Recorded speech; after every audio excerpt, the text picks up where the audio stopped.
최순실 씨의 국정농단 의혹을 수사하고 있는 검찰이 청와대 안종범 수석비서관과 정호성 부속비서관 등 관련 핵심 인물들의 자택을 지금 대거 압수수색했습니다. 또 안 수석과 정 비서관, 김 행정관 등의 앞 사무실 압수수색을 위해 청와대로 수사팀을 보내 사무실 진입을 시도 중인데요. 서성교 YTN 객원 해설위원, 김만음 한국정치아카데미 원장과 이야기 나눕니다. 안녕하십니까? 안녕하세요. 네, 안녕하세요.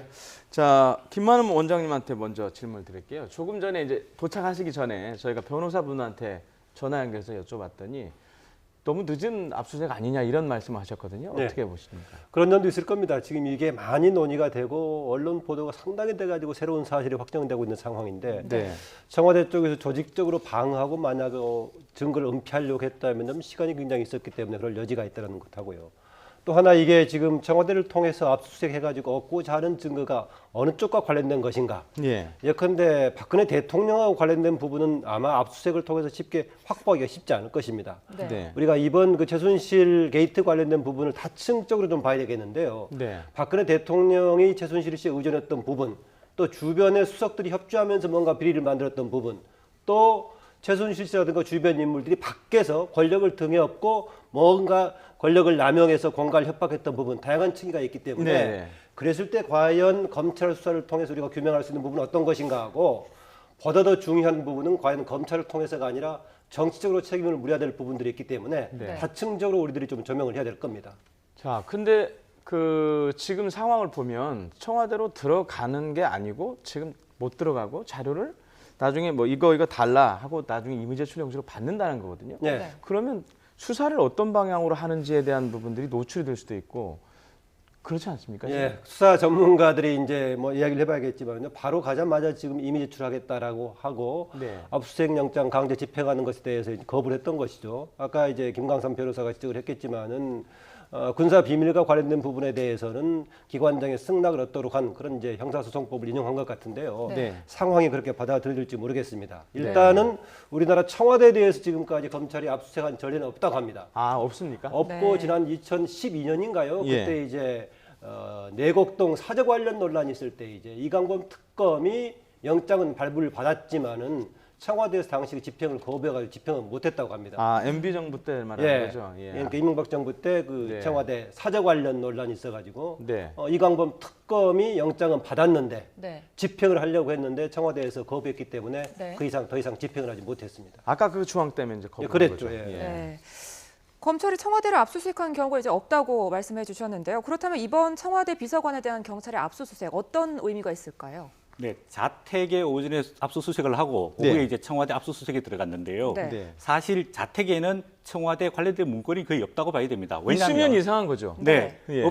왜냐하면은 청와대에서 작업한 문건을 개인 자택으로 가져가는 것 자체가 불법이기 때문에 네. 네. 자택에는 청와대 관련된 문건이나 어떤 예. 인사라든지 연설문이라든지 정책에 관련된 자료가 거의 없을 것이라고 보여지고 있고요. 예, 예. 과연 이제 청와대에서 작업한 문건들이 최순실 씨가 이메일로 자기도 받았다, 대통령도 또 조언을 들었다 이런 이야기가 있기 때문에 과연 누가 언제 어떻게 어떤 자료를 유출했느냐 이 문제인데 네. 청와대는 이런 자료뿐만 아니라 국가보안상이라든지 주요 정책 결정 사항이라든지 이런 내용들이 굉장히 많습니다. 그래서 역대로 청와대에 압수수색을 한 적이 없습니다. 아까 우리 김만음 원장님 말씀하셨지만 네.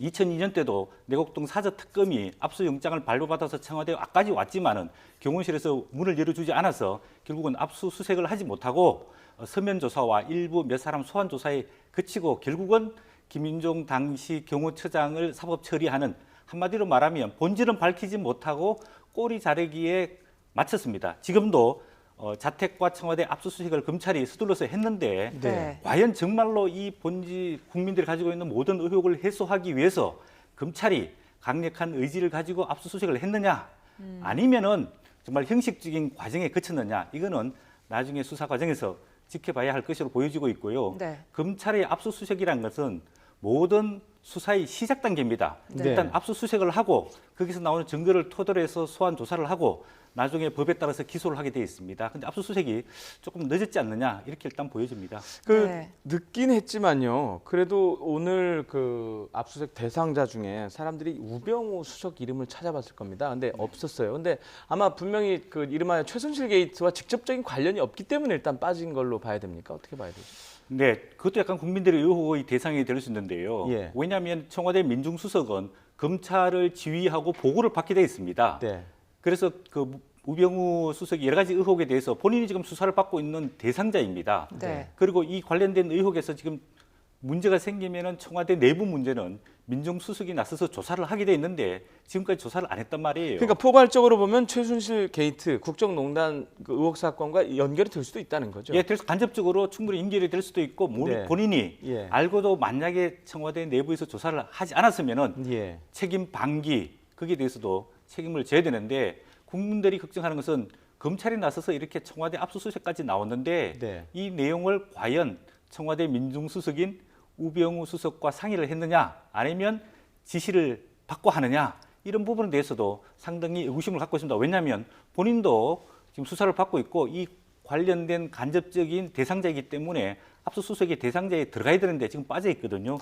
그런 부분에 대해서도 좀 과감하게 검찰이 하려면 철저하게 할 필요가 있다고 보여집니다. 그게 지금 다시 한번 혹시 들어있는데 확인이 안 됐나 모르겠는데요. 아마 네. 빠뜨렸다면은 혹시 검찰 관련을 총 지휘하는 직책이기 때문에 그런지 모르겠습니다. 그런데 이중으로 좀 연루가 되어 있는 거 아니겠습니까? 그동안 논란 속에서 최순실 씨하고 직접 혹시 관련이 되어 있는 거 아니냐, 인사 문제라든가. 네. 그리고 또 하나는 청와대에서 대통령 주변의 측근 문제에 관해서 책임을 지고 감시하는 것이 바로 민정 쪽 아니겠습니까? 그렇죠. 네. 예. 두 차원에서 중복이 돼 있기 때문에 저는 당연히 해야 되는데 왜 빠져 있나 좀 궁금하고요. 예. 또 하나는 청와대 압수수색 관련해서 이런 걸 볼 수 있습니다. 제가 앞서서 그런 말씀드렸는데 대통령이 직무하는 청와대가 압수수색을 받는 문제와 관련돼 있다면은 예. 어느 한 부분에 대한 범죄 행위가 아니고 국정 운영과 관련된 부분이기 때문에 사실상은 이것은 대통령의 통치 행위하고 관련된 것에 대한 책임을 묻는 것이 더 큰 문제고 내부적으로 몇 개의 사법적인 책임을 묻는 것은 좀 오히려 주변적인 것이 아닌가 그런 생각도 듭니다. 예. 네. 변호사님, 아까 그 우병우 수석 얘기가 나오니까 갑자기 궁금해졌는데요. 지금 뭐 철저 수사 뭐 완전한 그 의혹을 완벽하게 밝힐 수 있는 것이냐 이런 뭐 논란이 되고 있긴 한데 지금 수사를 원래 지휘해야 되는 자리지 않습니까? 민정수석이. 네, 그렇습니다. 그러면 오늘 예를 들면 지금 압수수색 영장이라든가 인신구속을 할 때 서로 조율을 하고 다 지시도 받고 보고도 할 거 아닙니까? 이게 어떤 과정을 거쳤을까요? 이게 참 궁금하네요. 네, 그 이제 이게 최순실 씨 사건 관련 특별수사본부가 서울지검장이 이제 수사지휘본부를 맡았고 네. 김수남 검찰총장이 자기한테 보고하지 말고 수사를 하고 아. 나중에 결과만 보고하라 그랬는데 예. 서울지검장이라든지 서울지검 담당하는 차장이라든지 예. 부장이라든지 이런 분들이 아마도 우병우 민정수석과 굉장히 가깝다는 이야기가 계속 많았습니다. 예. 그리고 본인이 이 인사에 지휘를 했을 겁니다. 했으면은 상당 부분 직접적으로든지 간접적으로든지 네. 우병우 민정수석이 알고 있었지 않을까 그렇게 판단해 볼 수 있고요. 최근에 청와대에서 예. 비서실장과 수석들이 저는 사표를 제출하자 그랬을 때 어젯밤에. 예. 네, 우병우 그 대통령께서 지시한 지시하신 거고. 거고 그 전에 그 전에. 했을 때 죄송합니다. 우병우 예. 민정수석 이제 보도된 내용이 예. 우리가 사표를 내면은 대통령은 누가 보호하느냐, 국정은 누가 운영하느냐, 우리가 어쨌든 간에 대통령 옆에서 보좌를 하면서 네. 검찰을 지휘해서 이 수사를 해 나가야 된다. 그래야 네. 관리 가능하다. 이런 이야기를 했다라는 보도가 있었습니다. 아. 그렇게 본다면은 아마도 이번에 압수수색 대상이 들어갔는지 안 들어간지는 모르겠지만 오전에 우병우 민정수석 자택은 수사를 안 했거든요. 네. 또 우병우 수석 부인이 검찰 소환에 계속 불응하고 있는데 네. 이런 걸 본다면은 좀 더 명쾌하지 못한 부분이 있지 않나 그렇게 보여집니다. 예. 네. 박 대통령이 청와대 참모진 교체 방안을 발표했습니다. 이제 내각을 상대로 교체 작업이 끝나고 나면 내각을 상대로 또 2차 인적 쇄신이 이루어질 것 같은데요. 여야 대선 주자들은 지금 거국 중립 내각을 요구하고 있습니다. 어떻습니까? 박 대통령이 이 안을 받아들일까요? 박근혜 대통령 청와대에서 그저께 나온 메시지가 대통령을 중심으로 흔들리지 않는 국정 운영을 해나가겠다 이렇게 밝혔기 때문에 당장 거국 내각까지 가기는 어려울 것으로 보여집니다. 네. 일단 청와대 비서실장과 수석들이 본인들이 먼저 사표를 제출해야 됨에도 불구하고 어젯밤 10시가 넘어서 갑작스럽게 대통령이 전원 사표를 제출하라고 지시를 내렸습니다. 네. 이런 과정을 보면 대통령이 첫 번째로는 청와대 진용을 개편을 하고 그다음에 지금 벌어지고 있는 최순실 씨 국정 개입 농단 사태에 대한 철저한 검찰 수사가 있고 나면은 그다음에 내각에 대한 개편이 조금 순차적으로 있지 않을까 이렇게 예상해 볼 수 있겠습니다. 예. 자, 그렇게 되면 과연 만약 그렇게 가면 책임 총리가 누가 되냐는 부분까지도 이제 그 얘기를 해야 될 것 같은데요. 그 뭐 거론될 수 있는 분들이 계십니까? 지금 같은 경우에는 누구 새로운 인물을 하기보다는 그동안에 이미 국가적으로 좀 인정을 받았던 원로급에 해당되는 사람이 해야 되지 않겠나 그런 생각입니다. 네. 아마 거국 중립 내각이 되든 책임 총리제가 되든 간에 거국적으로 한다고 하면은 대통령이 탈당하는 걸 전제로 해야 될 겁니다. 대통령이 탈당을 하게 되면 여야당 개념이 없어지는 거 아니겠습니까? 예. 대통령이 소속한 정당이 여당이 되는 것이기 때문에 그걸 전제로 하는 건데 지금 청와대 쪽에서는 그걸 좀 약간 거부하는 기류다라고 했는데요.